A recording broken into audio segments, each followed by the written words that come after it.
The motel had been closed for 11 years when I pulled into the lot.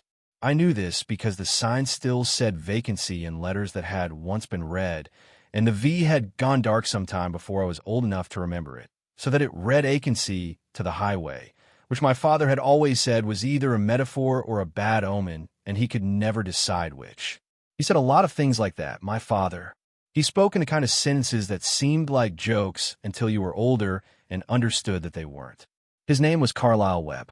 He went by Carl to everyone except my grandmother, who called him by his full name the way mothers do when they mean business, and by me, when I was small, who called him Dad and meant it with everything I had.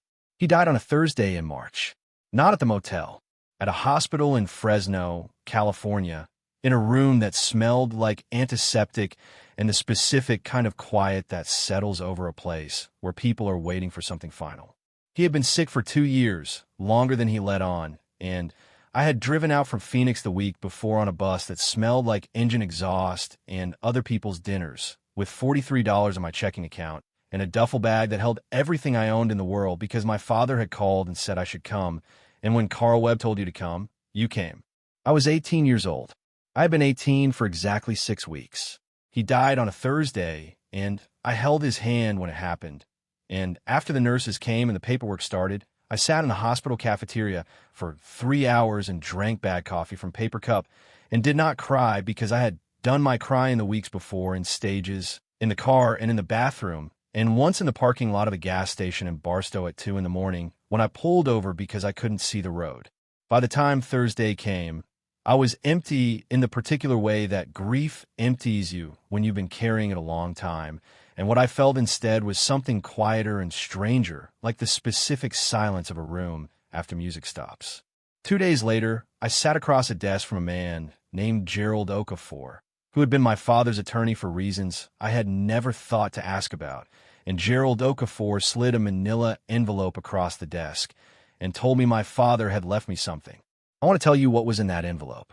But first I have to tell you about my father and about the 11 years before I ever set foot in that parking lot, and about why the envelope surprised me even though, looking back, I think I always knew something like it was coming. My mother left when I was 4. I have no memory of her that isn't a photograph, and even the photographs feel borrowed, the way memories of someone else's story feel borrowed when you've heard them told enough times that they begin to feel like your own. My father never spoke badly of her.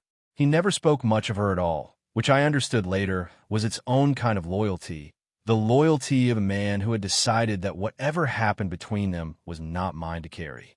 So it was just the two of us from the time I was 4 until the time I was 12, in a rented house in Kingman, Arizona, where Carl Webb managed inventory for a hardware chain and coached Little League on Saturday mornings and made dinner every night from a rotation of 6 recipes he had learned sometime in the 1990s and never seen any reason to expand. He was a methodical man. He believed in systems. He believed that if you did a thing correctly and consistently, the chaos of the world had less room to get in. He was wrong about that, as it turned out, but he believed it genuinely. And there is something to be said for genuine belief, even when it fails.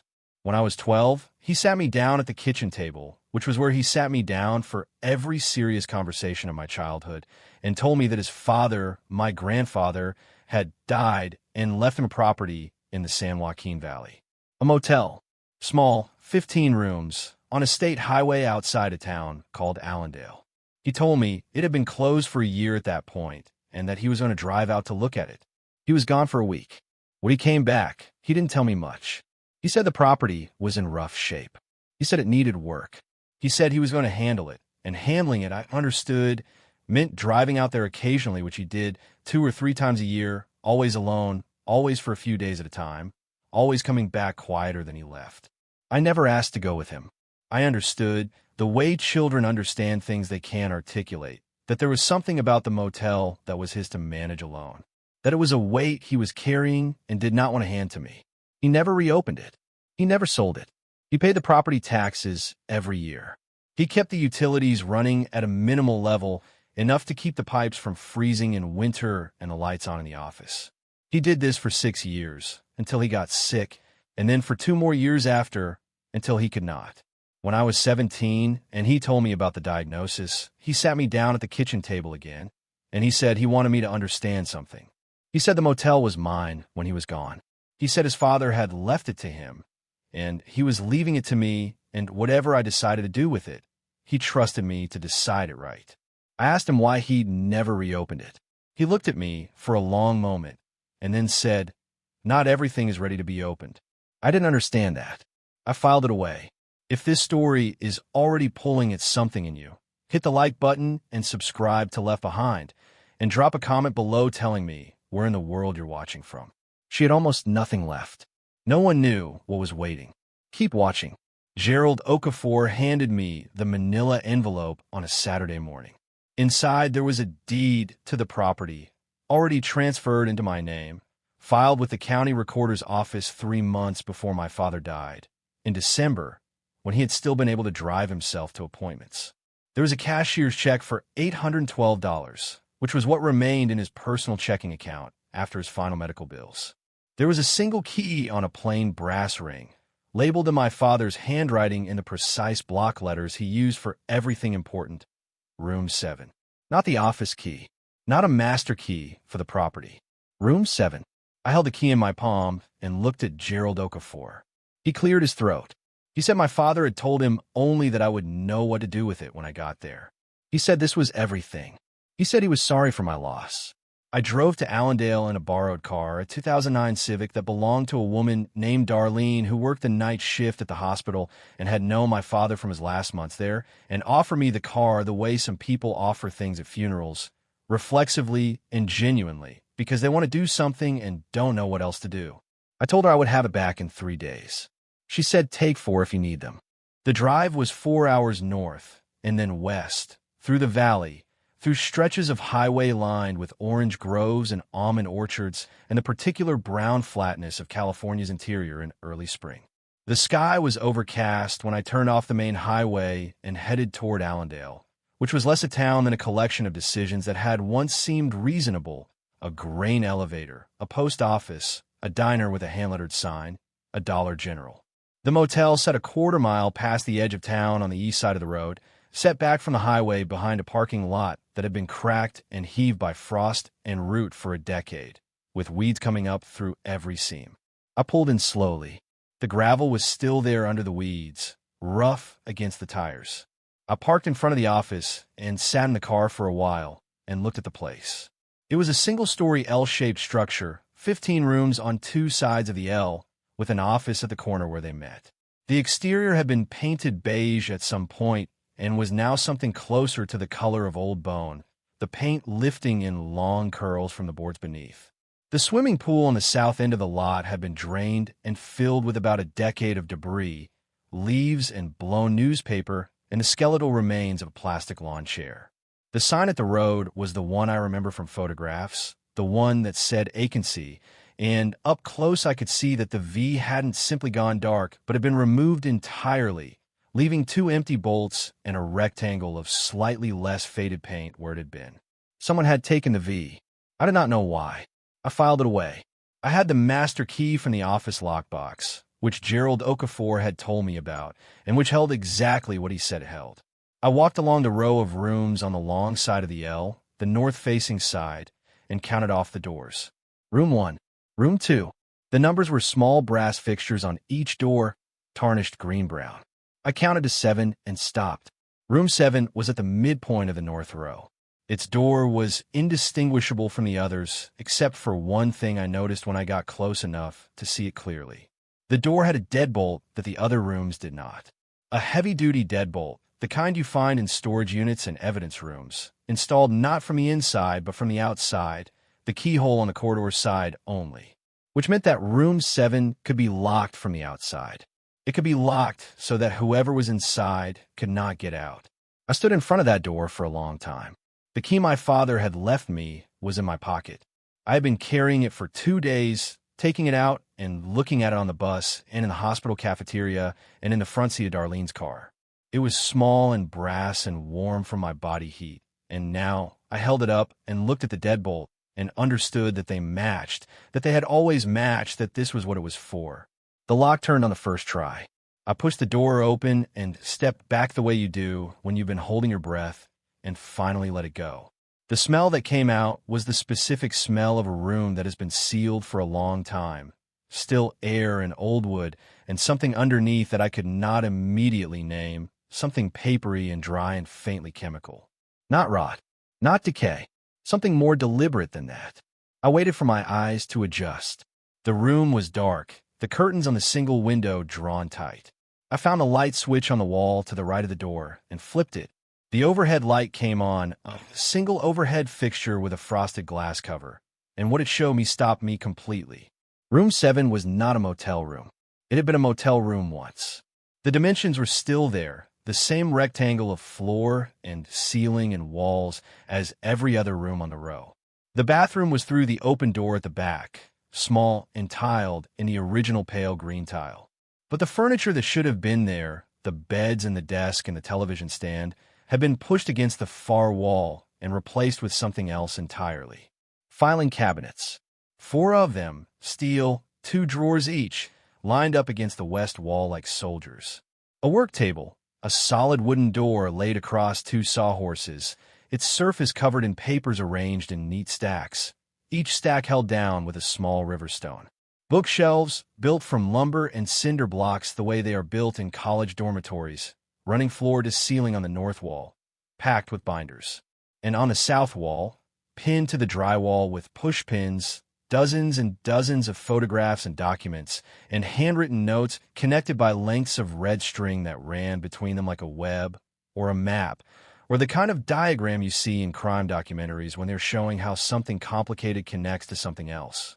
I walked into the room slowly. My feet were moving before I understood that I'd told them to.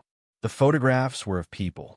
Most of them were of one person in particular, a man I did not recognize, heavy-set and gray-haired, photographed from a distance in a way that suggested the photographer had not wanted to be seen. The man appeared at what looked like construction sites, at what looked like government buildings, at what looked like a diner much like the one I had passed on my way into town. Below the photographs, in my father's precise block handwriting, names and dates and numbers I did not yet understand. I stood in the middle of room 7 and understood that my father had been working on something for 11 years. That the motel had not been a weight he was carrying. It had been a place he was keeping, a place he had sealed and locked and paid taxes on and driven out to alone 2 or 3 times a year for 6 years, and then 1 year, and then not at all because he could not. A place he had left to me, with a key labeled in his careful handwriting. Not the master key. Room 7.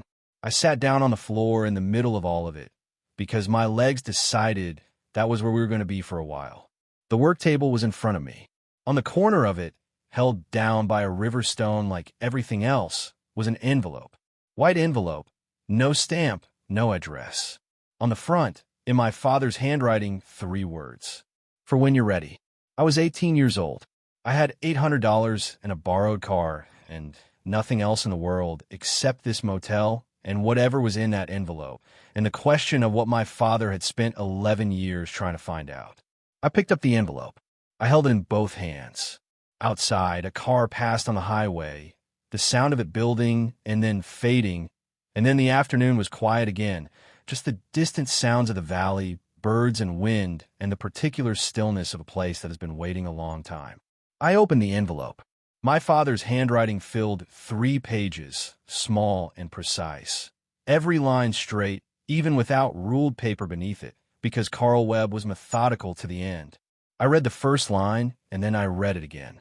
Carlisle Jr., if you're reading this, you're already braver than I was, because I never opened the door while I was alive. I could only get as far as the lock. I set the letter down on my knee.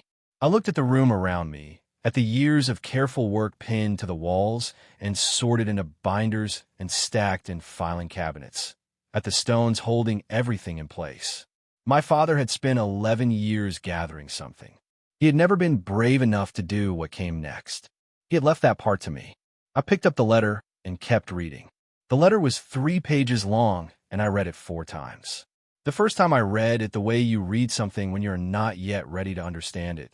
The words going in and registering as words, but not as meaning, like a song in a language you almost speak.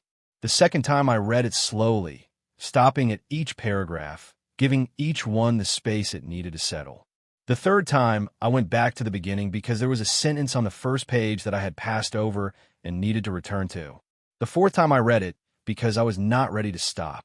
My father wrote the way he spoke, plain and direct, and with very little decoration. But every sentence carrying weight the way sentences carry weight when someone has been composing them in their head for a long time.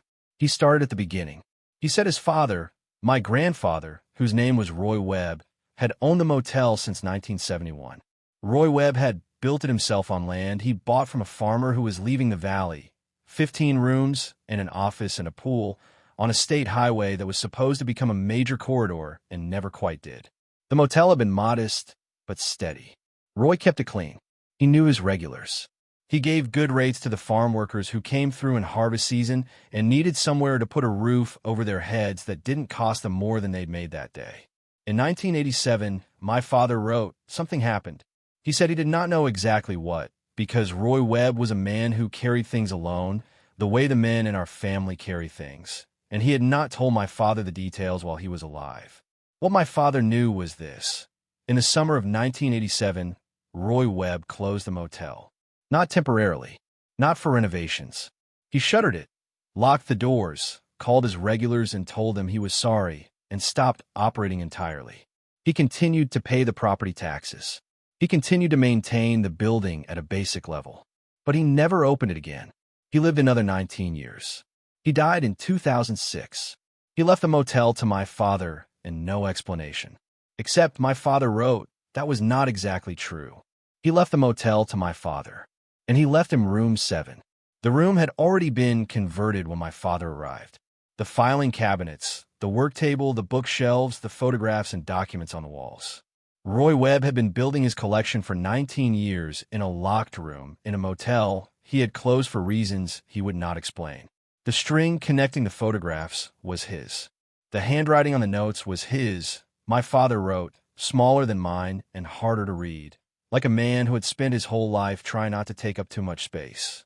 My father sat in that room for 3 days on his first visit. He read everything Roy had assembled, and then he drove home to Kingman, Arizona, and he did not go back for 6 months because he needed time to decide what to do. What Roy Webb had assembled across 19 years of careful and solitary work was a record. I will tell you what was in that record. But first I need to tell you about room 7 itself, about what I found when I began to look at it properly, because understanding what was in the room requires understanding what the room was before my grandfather got to it. I spent the rest of that first afternoon going through the bookshelves. I did not touch the papers on the work table or open the filing cabinets. I started with the binders because binders suggest organization, and I needed to understand the shape of things before I could begin to understand the details. There were 22 binders. My grandfather had labeled each one on the spine in red marker, a number and year. The earliest was labeled 1987. The most recent was labeled 2005, the year before he died. Each binder held documents in plastic sleeves, newspaper clippings, photocopies of what appeared to be public records, land transactions, building permits, tax assessments, handwritten notes in that small, cramped script my father had described, organized by date. I pulled the 1987 binder first. The first page was a newspaper clipping from the Allendale Courier, which I had not known existed and which, I would later learn, had folded in 1994. The clipping was dated July 14, 1987, and the headline read, "Local businessman acquires second property in 3 months." The businessman's name was Douglas Merritt. I had never heard that name. I looked at the photograph that accompanied the article. The man in it was younger than the man in the photographs on the wall, but the same. Heavy set, gray around the temples in the photograph, even then, with the kind of smile that looks practiced. He was standing in front of a building that had a for sale sign on it with a sold sticker across the front, shaking hands with someone partly cropped from the frame. Below the clipping, in my grandfather's handwriting, "This is the third." He bought the Hartley parcel in May and the Drummond farm in June. This one makes 3 in 90 days. Nobody buys 3 properties in 90 days without knowing something nobody else knows yet. I set down the binder. I looked at the wall of photographs and documents. I found Douglas Merritt quickly, his face appearing in at least a dozen photographs, always at a distance, always looking away from the camera. I understood then, in the way you understand things when a shape that has been blurry suddenly resolves into something clear, that room 7 was not a storage room. It was a case file. My grandfather had been building a case. I slept in the office that first night, on the narrow couch behind the front desk, under a blanket I found in the supply closet that smelled like cedar in decades. I slept badly, the way you sleep badly when your mind is running and will not be turned off, and I was up before the sun, standing in the parking lot in the early cold watching the sky go from black to gray to a pale thin blue. There was a diner in town. I had passed it on the way in. I drove there when it opened at 6 and ordered eggs and coffee and sat in a booth by the window and watched Allendale wake up, which was a slow process. The woman who brought my coffee was somewhere in her 60s, with gray hair pinned up and reading glasses on a lanyard around her neck. She looked at me the way people in small towns look at strangers, not unfriendly but thorough, the kind of look that is making assessments without trying to hide it. "You passing through?" she said. I told her I was here for a few days. I told her I was out at the Webb Motel. She set down the coffee pot. "Roy's place," she said. I told her Roy was my grandfather. She looked at me for a long moment. She looked at me the way people look at you when they're deciding whether you can be trusted with something they have been holding for a while. Her name was Paulette. I did not ask her last name, and she did not offer it. She sat down across from me in the booth without asking permission, which I found that I did not mind, and she wrapped both hands around her own coffee cup and looked out the window at the street. "Your grandfather was a good man," she said. "He was too quiet for his own good, but he was a good man." I told her I was beginning to understand what he had been quiet about. She nodded once, the slow nod of someone who has been waiting 19 years for this conversation and is not going to rush it now that it's arrived. "He started coming in more after he closed the motel," she said. "In the mornings, early, before the breakfast crowd. He would sit right where you're sitting now and drink 3 cups, and sometimes he would talk, and sometimes he wouldn't. I never pushed. You learn not to push with the ones who are carrying something." "What did he talk about?" I said. "The land," she said. "Always the land. Who was selling and who was buying and what was being built where. He would read the paper front to back and then fold it very carefully and set it on the corner of the table and then tell me what he thought about what he'd read. He had opinions about things most people weren't paying attention to. I asked her about Douglas Merritt. She was quiet for long enough that I thought she was not going to answer. Then she said, "Douglas Merritt is why Roy closed a motel." I waited. "He was buying land," she said. "All around here. Not farmland, not exactly. Or farmland that wasn't farmland anymore. Land that had been sold off and left to go fallow. Land that looked like nothing but sat in certain places along the old highway corridors." Roy started noticing the pattern before anyone else did. He had maps. I know that much because he showed me one once. He had drawn the parcels on himself in colored pen. He showed me where Merritt had been buying and where he thought Merritt was going to buy next. "Why did he close the motel?" I asked. She looked out the window again. "Because one morning Douglas Merritt came in and sat down across from Roy the way I'm sitting across from you now," she said. "And he told Roy that it would be easier for everyone if Roy sold his property and went somewhere else. He didn't threaten him exactly. Roy told me it wasn't exactly a threat. He said it was more like a weather forecast. Like a man who knew something about the future telling you what was coming and suggesting you get inside before the storm." "Roy didn't sell," I said. "He did not," Paulette said. "Roy Webb did not do things he did not want to do. But he closed the motel because he understood that having guests on the property, people who came and went and might get caught in something that wasn't their business, wasn't something he was willing to risk. So he cleared out the guests, and he locked the doors, and he started keeping track." I drove back to the motel. I spent the next 2 days in room 7. I went through every binder. I worked chronologically, the way my father's letter had suggested, starting with 1987 and working forward year by year through 2 decades of my grandfather's careful attention. I took notes in a spiral notebook I bought at the Dollar General, filling pages with names and dates and property addresses and the numbers that appeared in the public records my grandfather had photocopied and organized and annotated in his small red handwriting. The shape of what Roy Webb had been tracking emerged slowly, the way a photograph emerges in developer solution, dark shapes becoming clearer, and then clearer still until the image is complete. Douglas Merritt had been buying land. He had been buying it quietly and systematically, through a series of holding companies whose names appeared in the property records without any obvious connection to each other. Webb Tire and Salvage bought one parcel. Sierra AG Holdings bought another. Allendale Commercial Properties, LLC, bought 3 more. Different names, different principals listed on the formation documents. But Roy Webb had traced them all back to the same source, painstakingly, using incorporation records and the names of attorneys and the pattern of when payments were made and from which accounts. Douglas Merritt. Always Douglas Merritt. By 1992, 5 years into my grandfather's documentation, Merritt controlled or had options on 11 parcels totaling nearly 400 acres in and around Allendale. By 1998, it was closer to 700. By 2005, the year of the final binder, the number my grandfather had written on the inside front cover in large red numbers was 1,060 acres. 1,060 acres of what looked like nothing. Fallow fields and abandoned farm structures and scrub-covered bottomland along a seasonal creek that ran dry most years.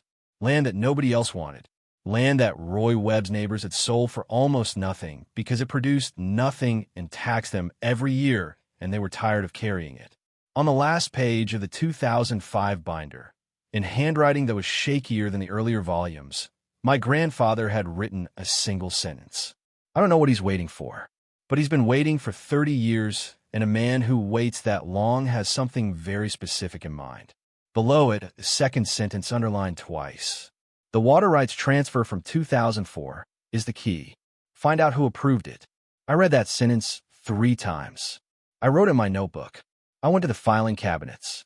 If this story has found its way to you, make sure to subscribe and turn on notifications so you never miss a new story from Left Behind.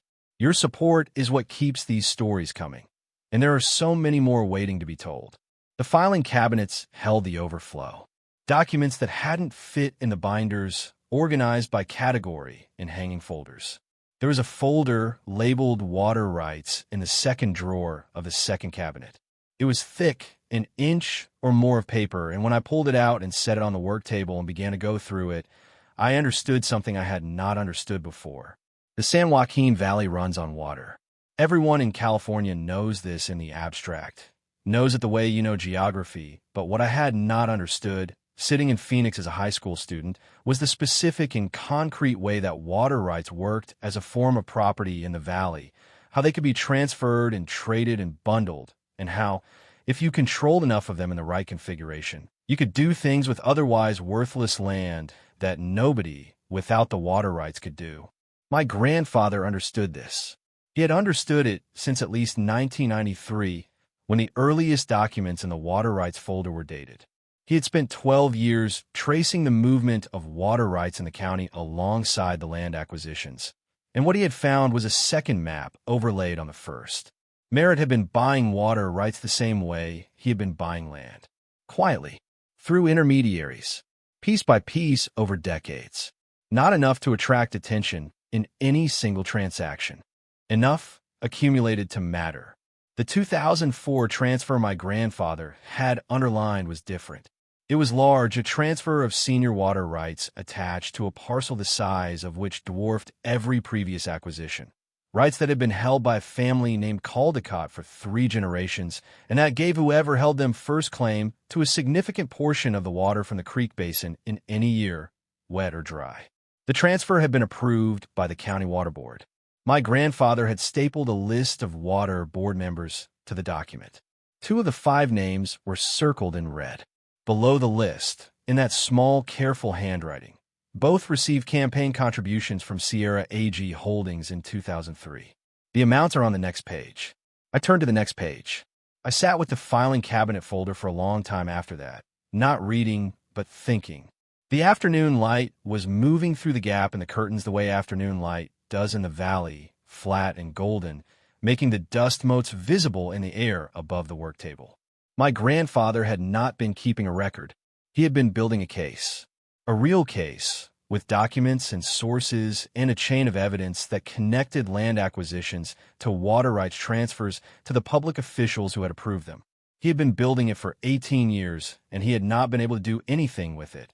And then he had died and left it to my father, who had come out here and read it and understood what it was, and also not been able to do anything with it. And then my father had gotten sick and left it to me. 3 generations of Webb men had been carrying this room. I was the third. I was 18. I had $43, which was now $31 after the eggs and the coffee and the spiral notebook. I thought about what Paulette had told me Douglas Merritt said to my grandfather. Not exactly a threat, more like a weather forecast. I thought about the deadbolt on the outside of room 7's door. My grandfather had locked the room from the outside, not to keep someone in, to keep someone out, to protect what was inside it. The 19 years of careful work that nobody could take from him as long as the door stayed locked, and only he had the key. He had given the key to my father. My father had given the key to me. I went back to the letter.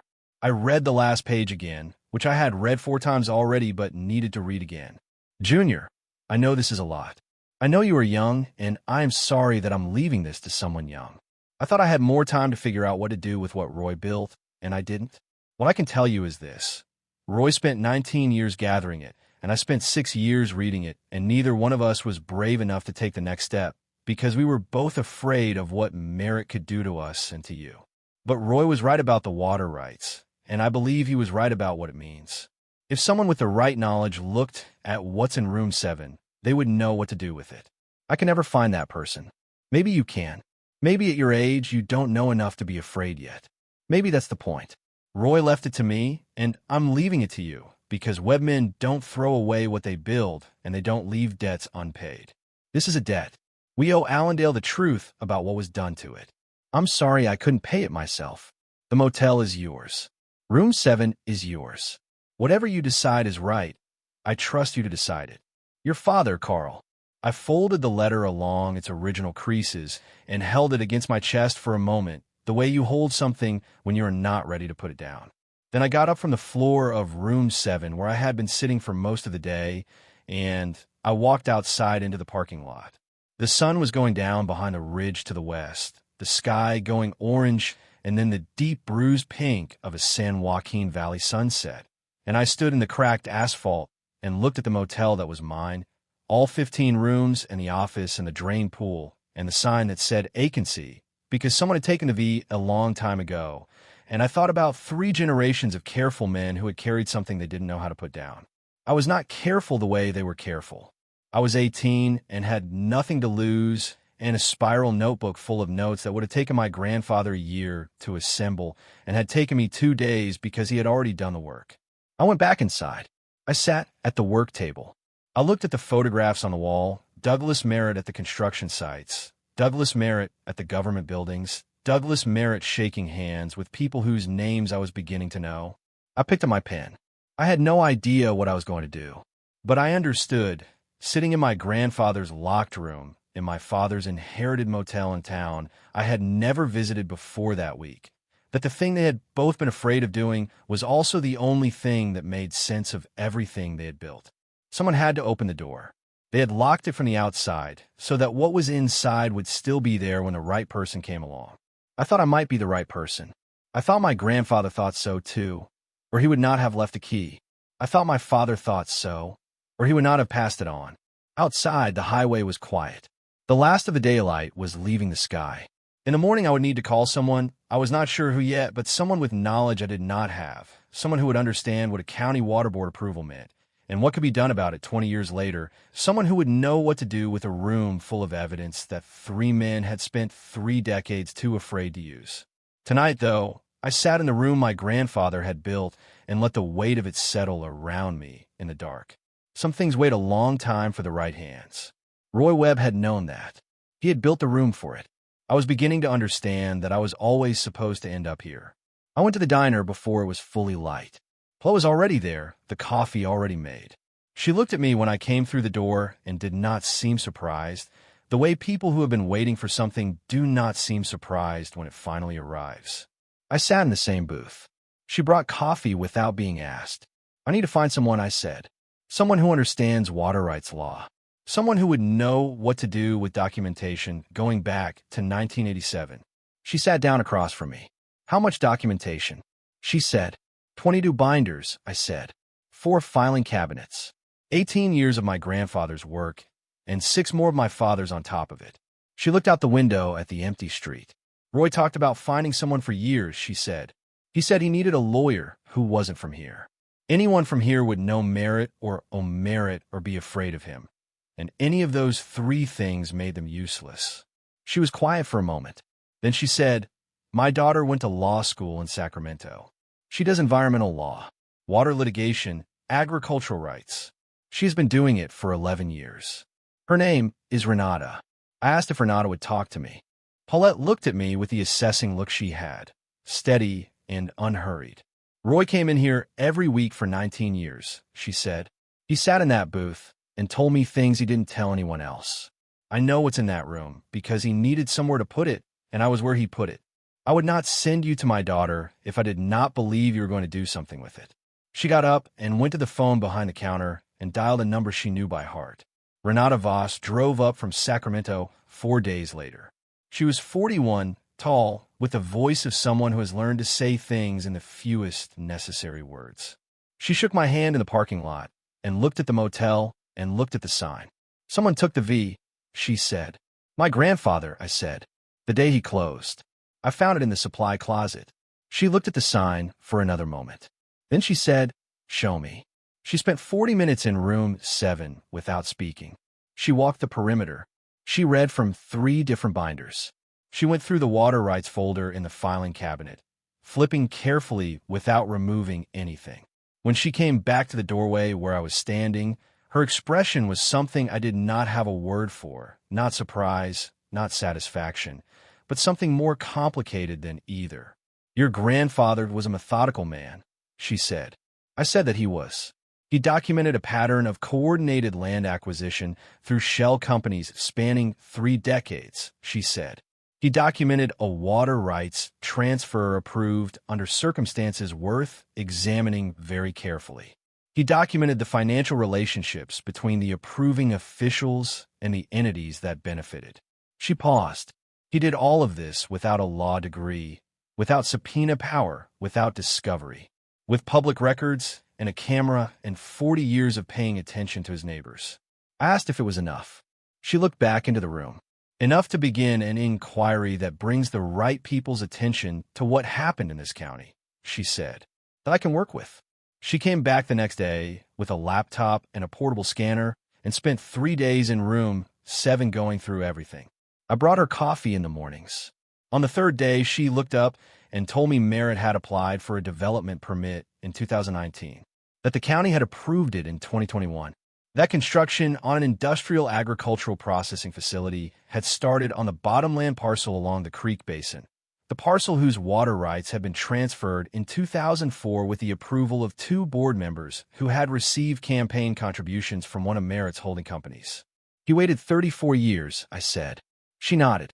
The water rights made the land viable, she said. Without them, it was worthless. With them, it becomes the center of something significant. She looked at the screen. He is 3 months from completing the main structure.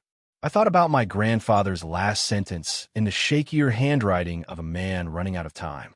I don't know what he's waiting for, but he's been waiting for 30 years, and a man who waits that long has something very specific in mind. He had not lived to see what it was. My father had not lived to see it. I was looking at it now. Renata told me there was an organization, a nonprofit working on agricultural water rights in the Central Valley, that had standing to file a petition requesting review of the 2004 transfer based on procedural irregularities. She told me it would not undo 30 years, but it would open a door, and once that door was open, other things became possible. I said, do it. She looked at me. You understand this could take years, she said. You understand Merritt will know someone is looking because these filings are public, and he will respond. I thought about my father writing his letter in December, 3 months before he died, with a cashier's check for $800 and the key labeled in his careful handwriting. I thought about what it cost him to put down in words everything he had carried for 6 years and hand it to a son who was not yet old enough to rent a car. I told her the Webb family had been walking into this for 34 years. That 2 men had built everything in this room because they knew the debt was real and couldn't figure out how to pay it. That it was my turn to figure out. She picked up her scanner and went back to work.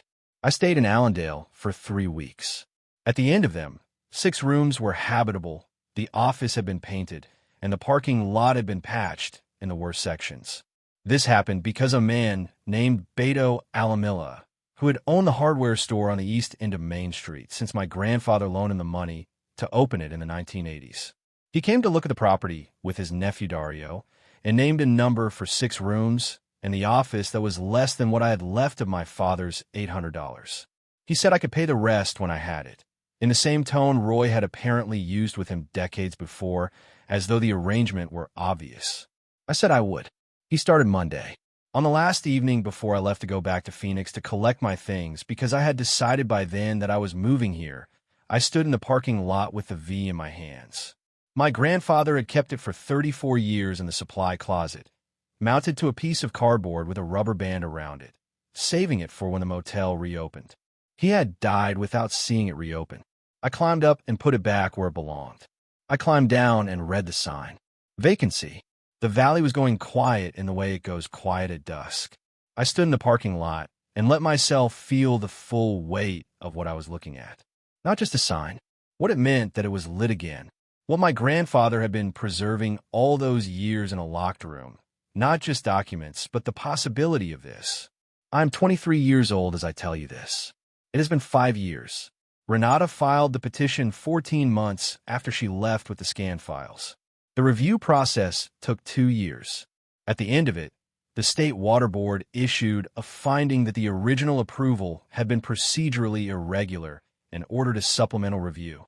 The construction on the processing facility halted when the review was ordered because the permits were conditional on the water rights, and the water rights were under review. The facility has sat 3 months from completion ever since. My grandfather's documentation was described in a formal legal proceeding as the most comprehensive private record of land acquisition practices in this county's history. I wrote that down the day Renata called to tell me. Roy Webb spent 19 years building a case that no one believed would ever be used. It is being used now. The motel has 10 rooms operating. Beto has been paid back in full. Dario works here part-time and is saving to open his own tile and masonry business. I'm keeping track of that the way my grandfather kept track of the things that mattered. Room 7 is still Room 7. The deadbolt is still on the door. The files are still inside because they are evidence in an ongoing proceeding. But the door stands open most days now. I think of it as the room where the truth was kept, and I think of keeping it open as something my grandfather would have wanted. A man who locks a room for 19 years and leaves the key to his descendants always intended for it to open eventually. He just could not do it himself. None of us can always do it ourselves. Paula came to see the office when I finished setting it up. There's a photograph on the desk now, the one from a 1987 newspaper clipping, Roy's first evidence, framed and placed where anyone who comes through the door can see it. She looked at it for a long time. He would have liked this, she said. He would have sat in that booth and drunk 3 cups and said it was better late than never and meant it. She looked at me. He would have liked you, she said. He would not have said so, but he would have liked you. She went back to the diner. I stood in the office and looked at the desk and the photograph and the keys on their hooks and the sign visible through the window, all 7 letters the way it was always meant to be read. My grandfather closed this place the day someone told him it would be easier if he went somewhere else. He spent 19 years making sure the truth did not disappear just because it was inconvenient.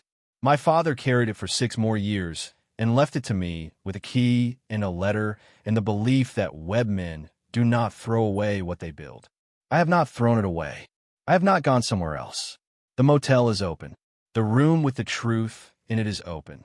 The V is back where it belongs. They left what they built to someone young enough not to know to be afraid. And it turned out that was exactly the right person. What is locked away is not lost. What is left behind is never truly gone. The right hands will always find it. They always do. Thank you for sitting with this story all the way to the end.